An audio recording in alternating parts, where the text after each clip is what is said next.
এভাবে একবার বানিয়ে দেখো বন্ধুরা, আমি আশা করছি তোমাদেরও খুব ভালো লাগবে। যেরকম টেস্ট হয়েছিল সেরকম কিন্তু সফট একটা মিষ্টির রেসিপি। এরকম গোলাপ জামু কোথাও পাবে না, দু রকমের টেস্ট আসে। একবার বানিয়ে দেখলেই বুঝতে পারবে, ছোট থেকে বড় সবাই খুব পছন্দ করবে। নববর্ষ উপলক্ষে গোলাপ জামুর রেসিপিটা একবার দেখেই নাও, দোকান থেকে আর কিনে খেতে মন যাবে না। তো hello friend, welcome back to my new video. তোমাদের সামনে আজকে নিয়ে চললাম নতুন একটা মিষ্টির রেসিপি। চলো তাহলে বন্ধুরা স্টার্ট করা যাক ভিডিওটা। এখানে দেখো আমি 4 চা চামচ নিয়েছি টক দই, আর দেখো ছোট বাটির 1 বাটি নিয়েছি গোটা চিনি। তোমরা এখানে পাউডার চিনিটাও অ্যাড করতে পারো। আমার কাছে পাউডার চিনি ছিল না, তাই আমি গোটা চিনি অ্যাড করেছি। তারপর বেশ কিছুক্ষণ আমি কিন্তু এটা মিক্স করে নিয়েছি। এরপর দেখো ছোট্ট বাটির 1 বাটি নিয়েছি রিফাইন অয়েল। তেলটা দিলে আরও সফট হবে এই মিষ্টির রেসিপিটা। তো দেখো এরপর দিয়েছি এই বাটির পরিমাণে 1 বাটি দিয়েছি সুজি। সুজিটা কিন্তু অল্প অল্প করে মিক্স করবে, একবারে কিন্তু পুরোটা দিয়ে দেবে না। পুরোটা দিয়ে দিলে মিক্স করতে বিশাল অসুবিধা হবে। আর অর্ধেকটা দেখো আমি এরপর দিয়ে দিচ্ছি, দিয়ে ভালো করে মিক্স করে নিচ্ছি। আমি 1 থেকে 2 মিনিট বেশ কিছুক্ষণ ফেটিয়ে নিয়েছি। দেখতেই পাচ্ছ ব্যাটারটা আমার কত শক্ত হয়ে গেছে। এই সময় আমি কিন্তু দুধ দেবো, রুম টেম্পারেচারেই দুধটা দেবে। বেশি গরম দুধও দেওয়া দরকার নেই, রুম টেম্পারেচারে দুধ দিলেই হবে। দেখতে পেলে দুধের পরিমাণটা আমার। তো তোমরা যেরকম পরিমাণে করবে সেরকম পরিমাণে সব আইটেমগুলো নিয়ে নেবে, দেখবে খুব সফট একটা মিষ্টি রেসিপি তৈরি হয়ে যাবে। এখানে আমি বেকিং পাউডার দিয়েছি, বেকিং সোডা দিয়েছি। বেকিং সোডা দিয়েছি 1/2 চা চামচের 1/2 চা চামচ, আর বেকিং পাউডার দিয়েছি 1/2 চা চামচ। এরপরেও কিছুক্ষণ মিক্স করে নিয়েছি। তারপরে দিয়েছি 1 চা চামচ গুঁড়ো পাউডার দুধ। গুঁড়ো পাউডারটা দুধ দিলে আরও খুব সুন্দর খেতে লাগবে, তার জন্য আমি এখানে গুঁড়ো পাউডার দুধ দিয়েছি। এরপর আমি কিছুক্ষণ রেস্টে রাখবো, ওই 5 থেকে 10 মিনিট, যাতে সুজিটা ভালোভাবে ফেপে যায় তার জন্য। দেখো আমার সুজিটা কত সুন্দর হয়ে গেছে। এই সময় আমি কিন্তু এখানে ড্রাই ফ্রুটস দেবো। তোমরা তোমাদের পছন্দ মতন ড্রাই ফ্রুটস দিতে পারো। আমি এখানে কাজু বাদাম দিয়েছি আর কাঠবাদাম দিয়েছি, ছোটো ছোটো করে পিস করে দিয়েছি। এটা খাওয়ার সময় মুখে বললে খুব সুন্দর লাগবে খেতে। তো তার জন্য আমি এখানে ড্রাই ফ্রুটসগুলো দিয়েছি। তোমরা এখানে কিশমিশ বা অন্য কিছু ড্রাই ফ্রুটসও তোমরা এখানে অ্যাড করতে পারো। তো দেখো আমার কিন্তু এই মিশ্রণটা কমপ্লিট হয়ে গেছে। এরপর আমি এখানে 3টে বাটি নিয়েছি সমান মাপের। এই বাটিতে আমি একটু রিফাইন অয়েল ব্রাশ করে দিচ্ছি।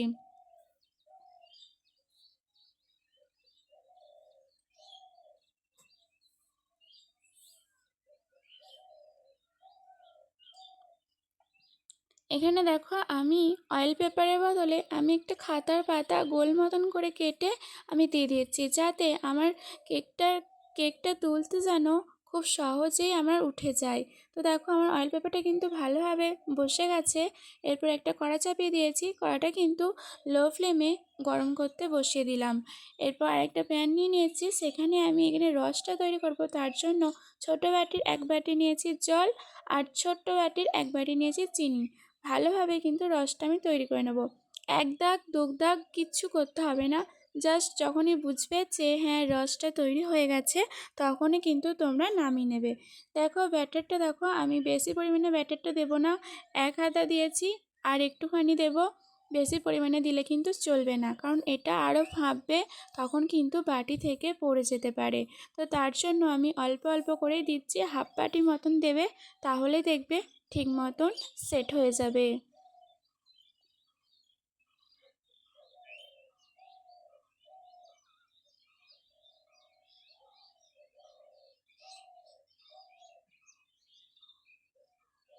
আমি একটু হাতে করে সেট করে নিচ্ছি, যাতে কোনো জায়গায় যেন ফাঁক না থেকে যায়, তার জন্য হাতে করে ভালোভাবে সেট করে নিচ্ছি। এরপর দেখো আমি একটু ডেকোরেশন করে দিচ্ছি।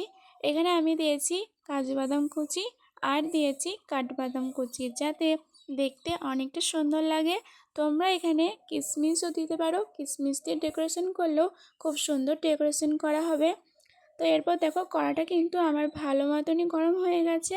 এরপর তো কড়াতে দেখো দিয়ে দিচ্ছি আমি এখানে কাগজ কাগজ দিচ্ছি 3-4টে। তোমরা এখানে চাইলে কাগজ না দিতেও পারো, জল দিয়েই করতে পারো, কিন্তু আমার মনে হয় কাগজ দিয়ে করলে আমাদের বুঝতে সুবিধা হয় যে কতটা লো ফ্লেমে রাখলে ঠিক মতনভাবে হবে।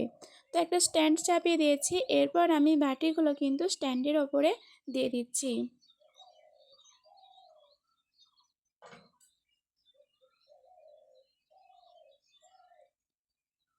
বেশ সোজা মতন করে বসাতে হবে, না হলে কিন্তু হেলে গেলে সবটা কিন্তু নষ্ট হয়ে যাবে। তার জন্য আমি সোজা মতন করেই বসিয়ে দিয়েছি। আর দেখো আমি ঢাকা দিয়ে দিচ্ছি। আর ঢাকার কাছে এখানে দেখো একটা ছোট্ট একটা ছিদ্র আছে, ওই ছিদ্রটা কিন্তু বুঝিয়ে দিতে হবে। আমি একটা কাগজ দিয়ে কিন্তু বুঝিয়ে দিচ্ছি। এরপর দেখো রসটা দেখো কত সুন্দরভাবে আমার তৈরি হয়ে গেছে। রসটা কিন্তু হয়ে গেছে, বেশি ঘন করার কোনো দরকার নেই। একটু চ্যাটচ্যাটে ভাব হলেই কিন্তু তোমরা নামিয়ে দেবে রসটা।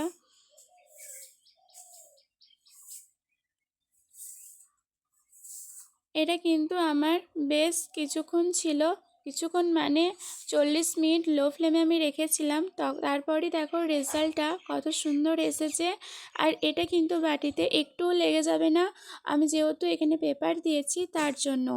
তো বন্ধুরা দেখো কত সুন্দর উঠে যাবে এরপর।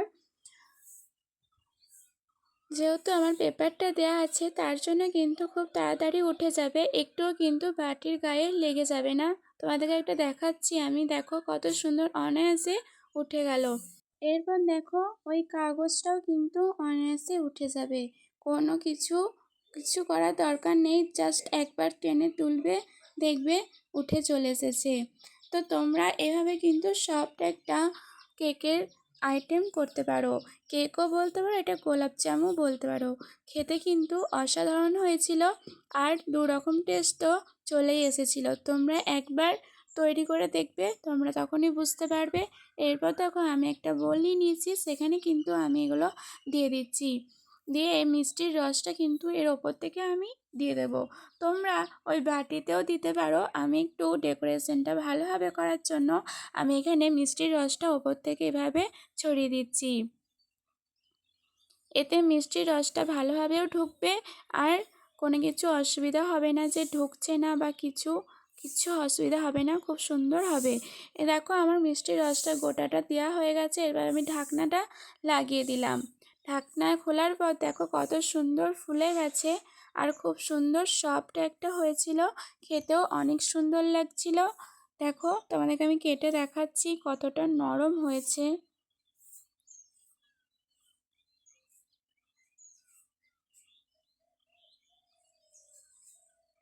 দেখো কত সুন্দর হয়েছে। তো বন্ধুরা, তোমাদের ভিডিওটা যদি ভালো লেগে থাকে তাহলে like, comment, share and subscribe করে দিও।